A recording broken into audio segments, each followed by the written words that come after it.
Amid economic uncertainty and 6 years post-COVID, how resilient is the Las Vegas restaurant industry? That's this week on Nevada Week.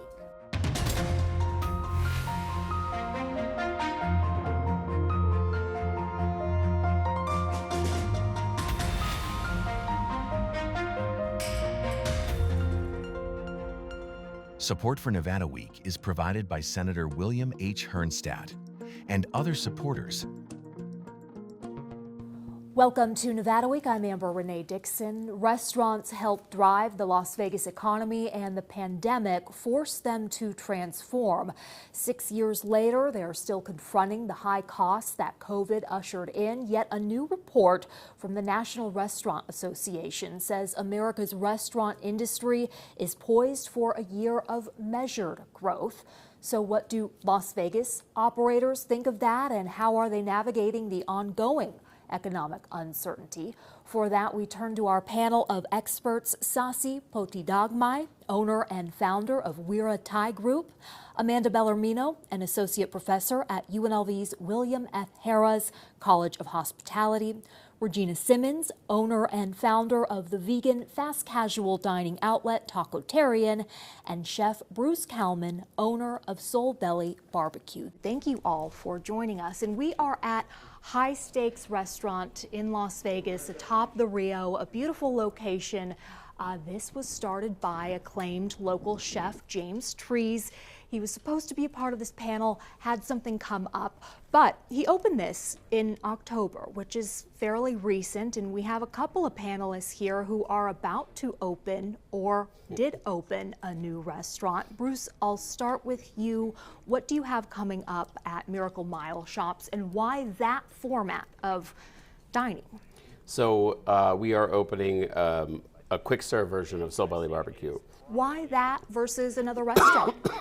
Soul Belly, we've built a pretty strong brand for ourselves and a great name and reputation in town as serving high quality barbecue. And so we're trying to further that brand. We already have our burger location at the stadium, at Allegiant Stadium, called Burgersmith. And you know, this is something we've been working on for a while, is sort of this quick serve model of Soul Belly. You know, and I think as it relates to sort of the current atmosphere of the restaurant business and costs especially, this is a much lower cost operation for us to function. It's just a kitchen. It's a small kitchen. It's a very limited menu. We're able to utilize the equipment that we have at Soul Belly to smoke all the meat for this location, to produce sauces and other recipes that we're already making and transporting over, which minimizes our labor costs, right? And so, you know, obviously, we're in the restaurant business. It's hospitality. We want to make people happy. We want to serve a great product, and we want to provide a great experience overall. And we're also, at the end of the day, we're here to make money. Mm-hmm. You know, so we have to be mindful of that as well. And so, how do you balance the two? Sasi, you recently opened a new restaurant, 328 Thai, but that was already, there was already a restaurant of yours in that same location. Yes. What was it, and why did you change? It used to be street food by Wira Thai, but the concept is not fit what we have on the Thai street food so many now in town. So I want to change to 328 Thai. It's more like Thai dining experience.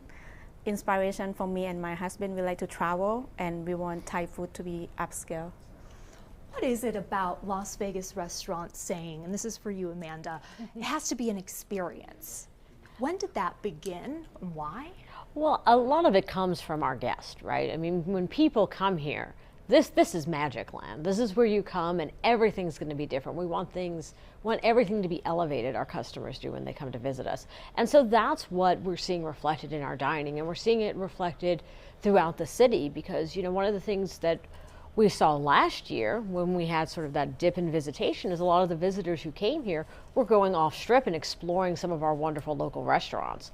We saw that on Spring Mountain, that they said that was one of the best summers they've ever had because so many people were going there to eat. Did you see that, Saucy, at your location? At the Chinatown location, yes. I Really? did, Okay. yeah.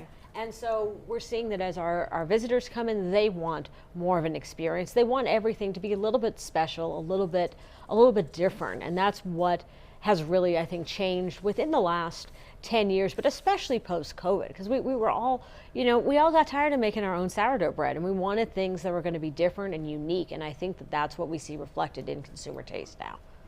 Regina, with Tacotarian, last year you received the U.S. Small Business Administration's Small Business Person of the Year for Nevada. What are you telling those folks about what it is like to run a restaurant right now, folks in D.C. and policymakers? Well, I think overall things are changing, and we're like there's challenging times right now. There definitely are. Owning a restaurant, it's very different today before COVID. Numbers are really different. I think COVID taught us how to adapt. For us, it was not necessarily completely negative because we are quick service, so our margins are very thin. So it kind of forced us to create better systems. I think COVID taught us a lot on how to adapt and utilize that. And you can still use it right now, but it's still tricky. We sell tacos, $3 tacos. So our margins are thin. So we had to make sure that with the inflation right now, we are very focused on our cost, our waste, our labor, and understanding too that everything is difficult right now for everyone. Mm-hmm. So a lot of people are being selective of where they're going to go and spend the money that they have. So making sure that we keep our prices in a good price range where people want to come multiple times a week and not just one time a week, or just giving them the right food, like delicious food, but the experience too, so they come back. I mentioned that national report about the restaurant industry in America, talking about measured growth for this year. What do you think of that? My thought is that everything, what goes up must come down and vice versa. So, I think last year was down for a lot of people for a lot of reasons. What I'm seeing a lot more now, which is something I as a restaurant owner and chef strongly feel and believe in, is just the level of hospitality that you provide within your business. That makes the difference. And the Danny Meyer from Union Square Hospitality, that mentality of it's not about the guests always being right, because they're not, right? But it's about what can you do to go above and beyond. And sometimes it's the smallest thing. At Soul Belly, we pay attention when people book a reservation for a dessert, for a birthday, for an anniversary, for anything, any kind of celebration, or we ask, and then we have pre-filled out greeting cards with the Soul Belly logo on it that our whole staff sign. Hey, thanks for joining joining us today to celebrate your special day. Those are the little things. We give it to them with their check. You get everybody does a dessert with a candle. You know what I mean? And we do too, but we do one little thing more. And it's paying attention to what your guests are asking about and what they're saying. Okay, and that's kind of what Saucy was talking about with your restaurant. It is an experience inspired by your travels from from Thailand to Las Vegas. What is it like being a restaurant owner right now? It's tough. Everything, the cost, the labor is up, but we have to adapt. Since COVID, we have to go flexible with everything. Yes. What did you become flexible with? Was that deliveries or Uber Eats? Yeah, delivery, takeout, order online. We use less people for order, because we use order online, and QR code scan is save us the time and labor. Yes. What is that? I order from Winter Chai all the time. It's so good. You said off camera that your son doesn't like My son loves much. the chicken skewers. Yeah. And Regina, you said the same thing. Everyone loves your place. It's so good. The food's always consistent. Yeah. I also agree with you. A lot of times when you have, not everybody wants to talk to people. So having a kiosk or having a way for people to order through your app, it makes them order more food. It makes them spend more money with you. So Really? yeah, there's like a study about that. Like people spend more money on a kiosk.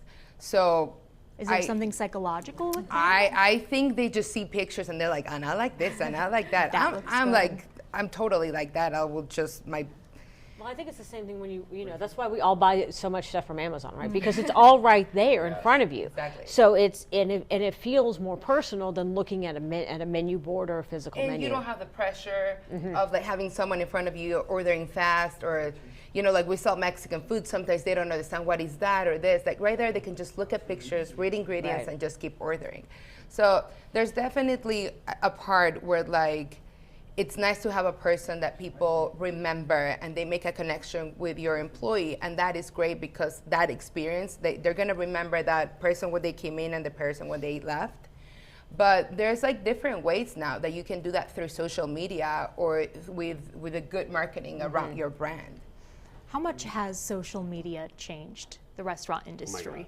Like, yeah, I mean, especially like in a quick serve type or like where Tide is, I'm assuming the majority of your business is delivery, takeout Yeah, delivery, we take out and dine-in. I mean it's all about social media. It's about getting people. People when you're at home, you're like, what do we want to eat tonight? I don't know, and then you start scrolling, you're like, oh, that looks good, right?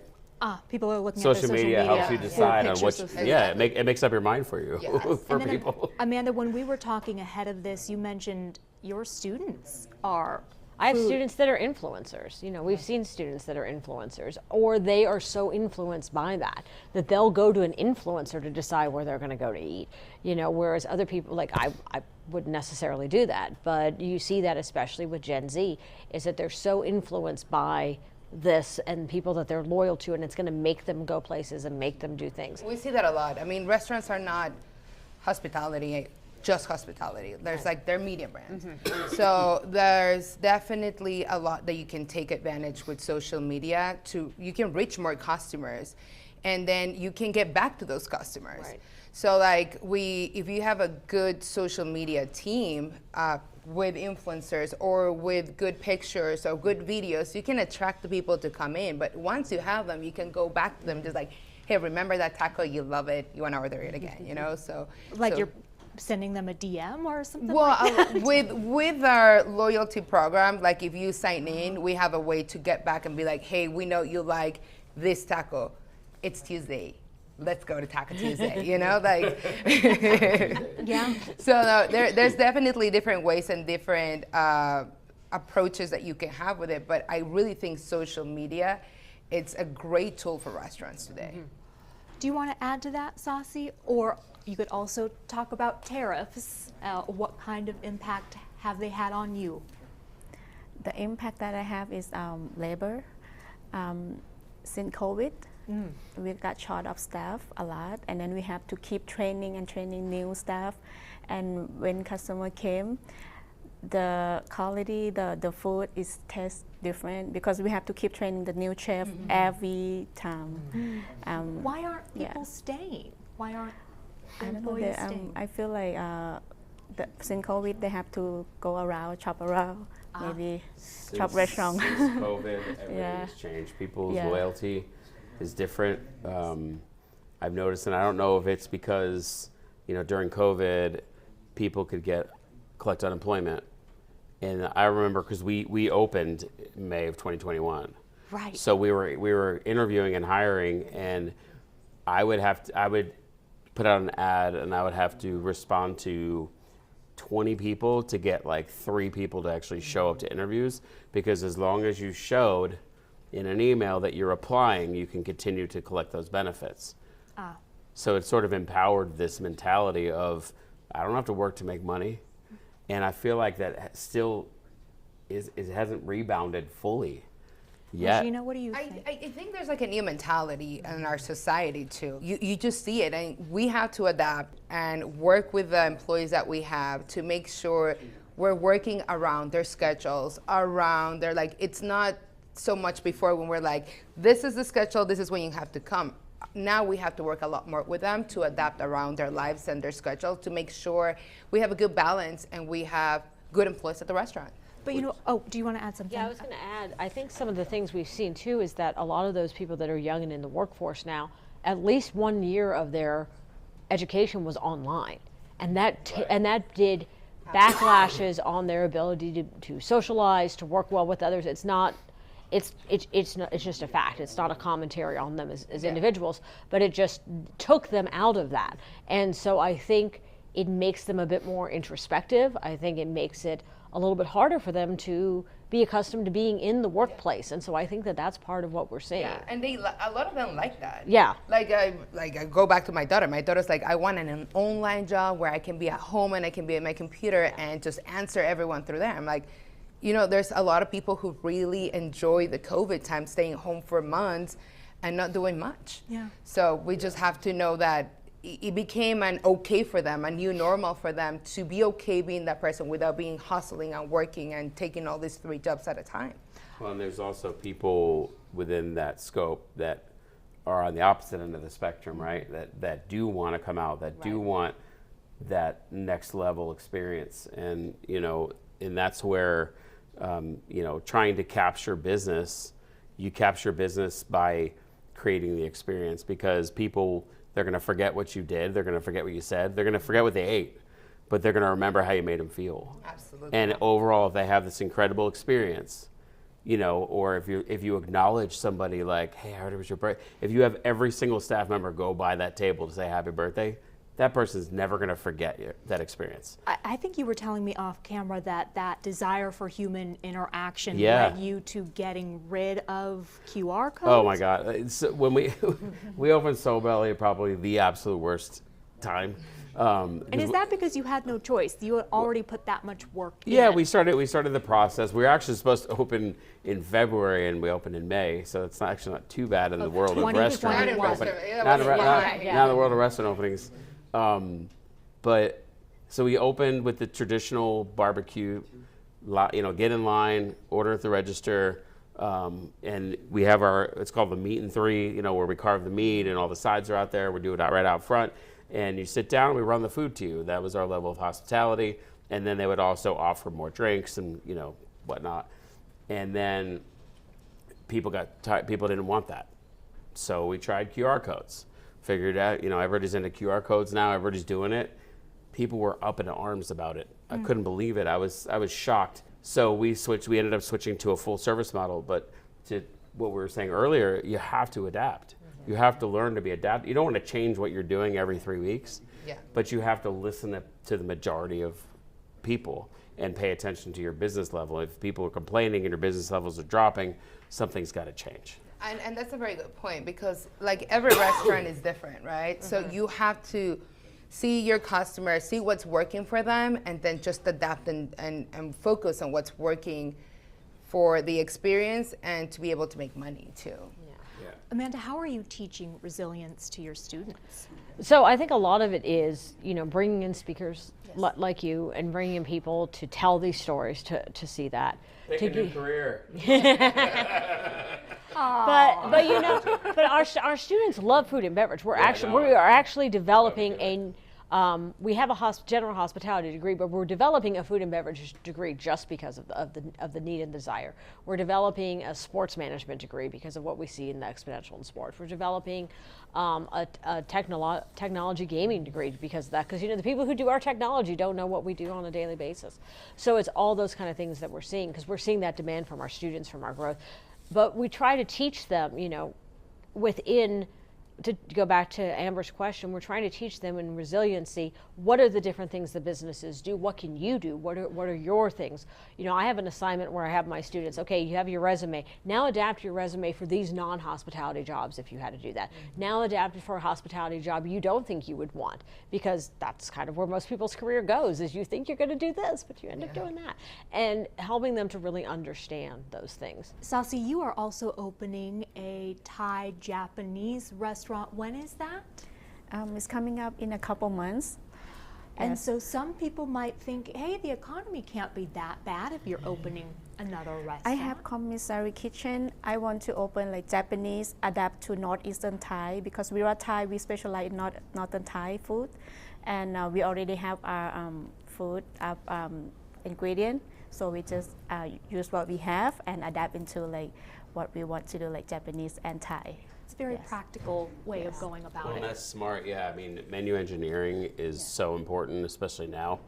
You know, I know for myself, when I was a younger chef, it was about ego and it was about, you know, what's the next coolest thing you can make. And you don't consider, I'm buying these 5 ingredients just for this one dish that we sell 10 of, you know, but it didn't matter because, you know, and now it matters. I mean, you have to, and that's really smart that you're doing that. And also like being conscious of what people really care about. Like we're doing franchising now and we are cutting our menu and it's like, do people really gonna care about your grandmother's soup? Nobody cares, you know, like they like this taco, they like the asada fries. So like focusing on the successful items and the ingredients that you have, try to use them in as many things as possible to have variety, but being smart about the menu. And that's what you see in the chains that are successful, is that when you look at that menu, you're like, there's really only 3 proteins, or there's only, but how many different combinations are they making of it? Yeah.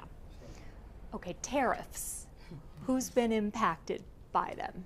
I think we all of us. All of us. Yeah, there's you, Even- everyone. Even on things that we don't, even on Everyone's things we don't affected. know about. Yeah, I mean. I think the uncertainty of not knowing the prices that we're going to get every day. You have this price this week and you're planning your menu around it and your pricing, and the next week you're like, what happened? So there's really, inflation is all over the place with all this going on in the world, and you know, we're getting in fights with everyone. Everything is high.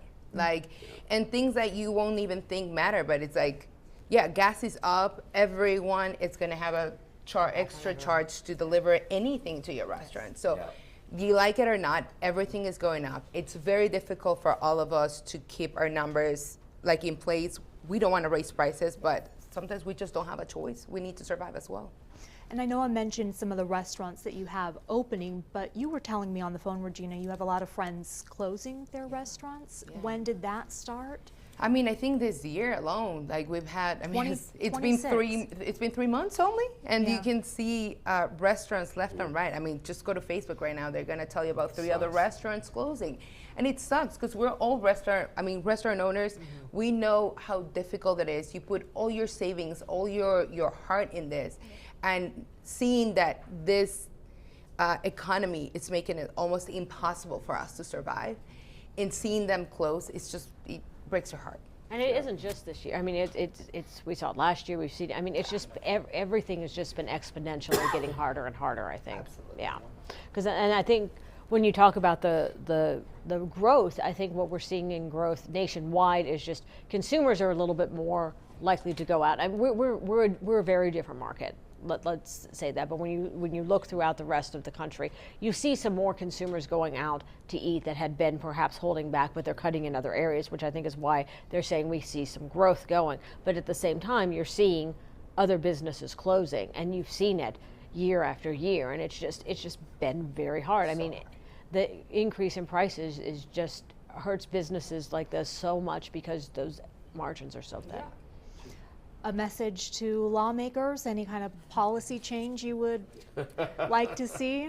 How long do we have here? Yeah. Seriously. What's top of mind? I think for restaurants, I think a couple things. Access to capital, I think it's a good thing. I think today it's almost impossible for a restaurant to get a loan. Even if you get an SBA loan, it takes months to apply for it, and most people get denied because they can't fill out the paperwork correctly. So that opens the door for very bad banks with terrible loans with very high interest, and it lines up the restaurant for failure. So I think there has to be more access for capital for any business. But I think especially for any independents. Yeah, absolutely. Yeah, it's hard. I mean, if there was a way to cap pricing on products, I mean, you know, I remember, it's not now, but we were paying almost $200 for one roll of aluminum foil. at the restaurant. Gloves. Gloves were. Were astronomical. You're saying were, when was word? That was around COVID? Yeah, it's Okay. still bad. I mean, it's Yeah. still not great. And like for us, what's going on is like meat, for example, right? There was less head of cattle being processed because there's people not working. And so meat prices skyrocketed, which happened right when we opened a new barbecue restaurant. Yeah. And it feels like they haven't come down. We're just waiting for eventually it's going to come down, and it doesn't seem like it's going to, especially briskets. We've raised our price on brisket because we've had to. People don't fully understand all that goes into. They think, oh well, I see a brisket at a store, it costs this. I'm like, yeah, well, half of that brisket is waste for me because of cooking and trimming. I mean, we use it for other things, but the actual brisket itself, my cost per pound is more than double what it was when I bought it. And and then add in labor, add in other ingredients, add in the cost of wood, right? And all those things, and people are up in arms about prices going up. I'm like, it's either that or you're not going to have the restaurant to come to because we're going to have to close. And so I think getting the public more educated on what's really going on behind the scenes. How much we pay for linens now, and just like for us, it's just towels and aprons, but it's expensive. Well, hopefully this conversation contributes to that Hopefully, yeah. education. Thank you so much for joining Nevada Week. Of course. Thank you. Thanks. And thank you for watching. For any of the resources discussed in this show, go to vegaspbs.org/Nevada Week, and we'll see you next week on Nevada Week.